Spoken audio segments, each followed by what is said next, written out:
My name is Jennifer Brockfeld, and this is a memorial video for my Aunt Charlotte Vern Olson. She was truly a remarkable woman in so many senses of the word, and I'd like to try to give you a view into her life. Charlotte's family were Swedes, and she always considered herself something of a Swedish berserker, but her mother Sophie was not. Charlotte always thought of Sophie as the ultimate woman, elegant, kind, diplomatic, and the ultimate hostess. Interestingly, Charlotte was always more like her father, John, whom she idolized. John returned that adoration and frequently took Charlotte along on business. John was an attorney and had a good number of influential clients. Charlotte said, "By now you realize all the members of my family were expected to put their feet under my father's festive board at dinner. The things I learned are indelible. The fun we had was uproarious.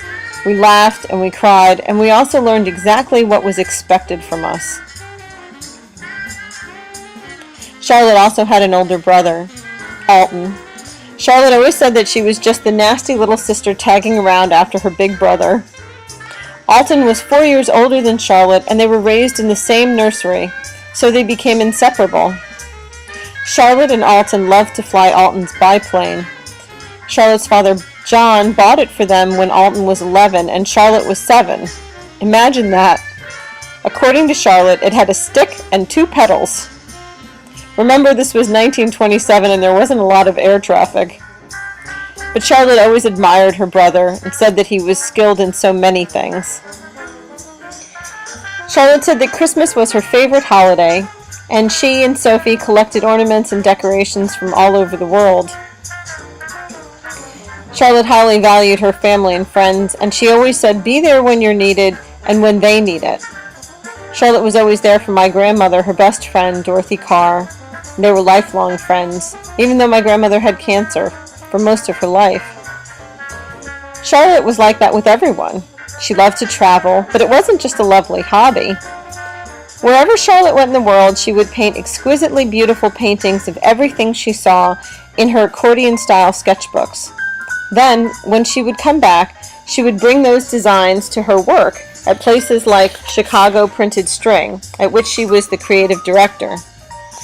They would take her sketches and design paper, stationery, and other items based on her paintings and designs. She was always chic, and when she traveled, there was always a sense of adventure about her. Whether she was traveling to Mexico to visit her friend, the painter Frank Vervushka, or whether she was in Paris or London with her mother, adventure always seemed to find her.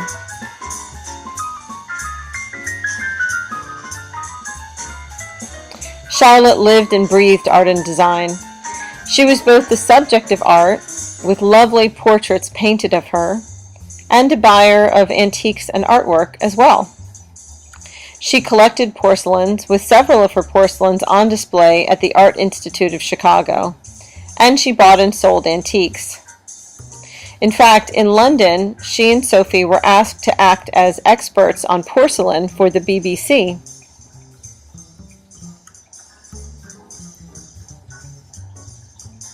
Charlotte's friends always remarked on her poise and elegance, but she was definitely a woman who knew what she liked and what she wanted, and she always worked towards achieving what she wanted.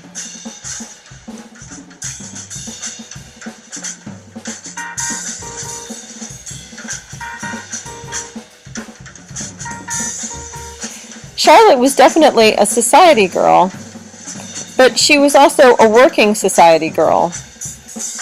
Again, setting the trend for today's working women.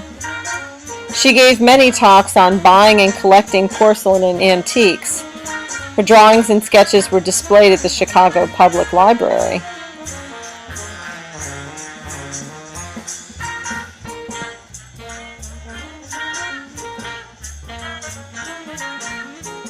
She was on the board of directors of several prominent companies and institutions, like the Art Directors Club of Chicago and Hallmark.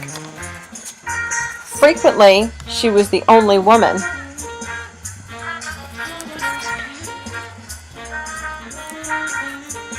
She was also asked to judge the art contest for the redesign of Comiskey Park.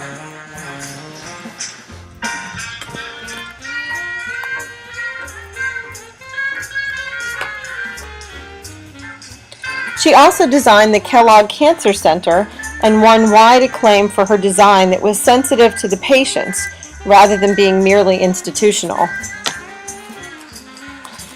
Charlotte had many loves, but of all of them, Charlotte loved Pierre Roche. They met when she was 22. He was 30 years older than Charlotte, and they met when Pierre and she were bidding over the same Gilbert Stuart painting at an auction. Pierre ended up winning. Charlotte called Pierre the greatest love of her life. Charlotte also loved her T-Bird. At one point, she had 5 cars at once, but that 1957 Thunderbird was her favorite. Charlotte also loved the cabin in the North Woods of Wisconsin on Long Lake that her brother Alton had built. She spent half of her time at Long Lake and half of her time at Sylvan Road.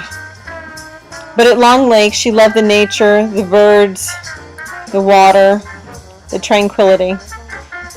She had a canoe custom built for the cabin.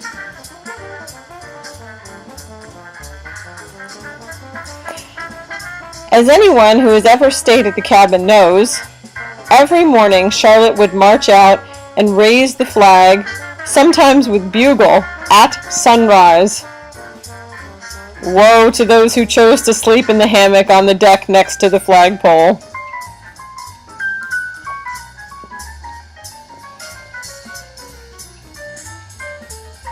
No matter the weather, Charlotte loved her home.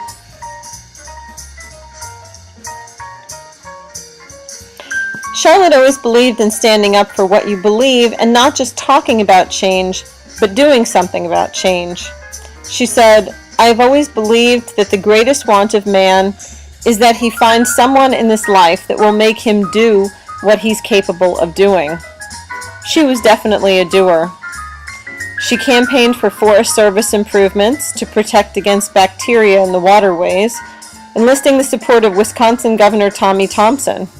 For her efforts, she received a Forest Service award and a lifetime membership from the Nature Conservancy.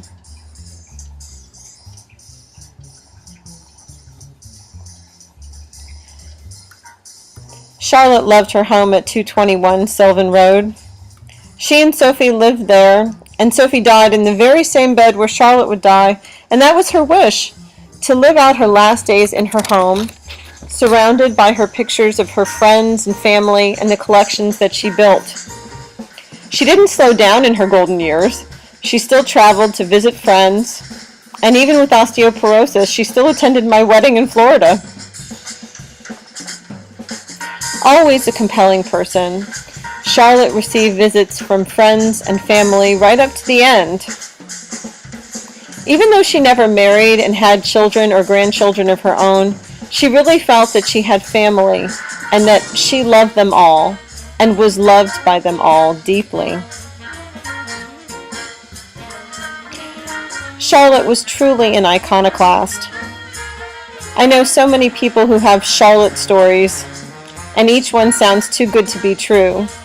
But you find out that Charlotte just lived an amazing life and that she made her life interesting. Charlotte said that Sophie taught her to make her own fun, and that's just what she did. Charlotte, you are an inspiration, an exemplar, a true individual. We love you and will miss you dearly.